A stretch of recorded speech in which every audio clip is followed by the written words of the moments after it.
నిన్న మధ్యాహ్నం తర్వాత భారత రాష్ట్ర సమితి నుంచి ఒక ప్రకటన మీ అందరి ద్వారా నేను మీడియాలో చూడడం జరిగింది.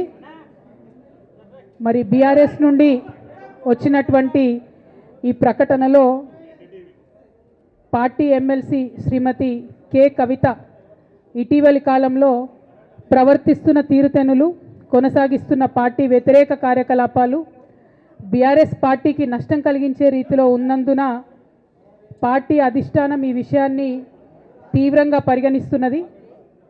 పార్టీ అధ్యక్షులు శ్రీ కె చంద్రశేఖరరావు గారు శ్రీమతి కె కవితను తక్షణం పార్టీ నుండి సస్పెండ్ చేస్తూ నిర్ణయం తీసుకున్నారని చెప్పి మరి నాకు ఒక ప్రకటన నిన్న టీవీల ద్వారా అందుకోవడం జరిగింది. మరి నేను పార్టీ నుండి వచ్చినటువంటి ఈ లేఖలో ప్రత్యేకంగా 2 అంశాల మీద మాట్లాడదలుచుకున్నాను. నేను అక్రమ కేసులు పెట్టి నా మీద తిహార్ జైల్లో 5.5 నెలల పాటు ఉండి బయటికి వచ్చిన తర్వాత నవంబర్ 23వ తారీఖు 2024 నుండి నేను ప్రజాక్షేత్రంలోకి వచ్చి అనేక కార్యక్రమాలు చేయడం జరిగింది. మరి నేను చేసినటువంటి పనులలో మొట్టమొదటిది ఒక బిడ్డ హాస్టల్లో చనిపోతే ఆమెను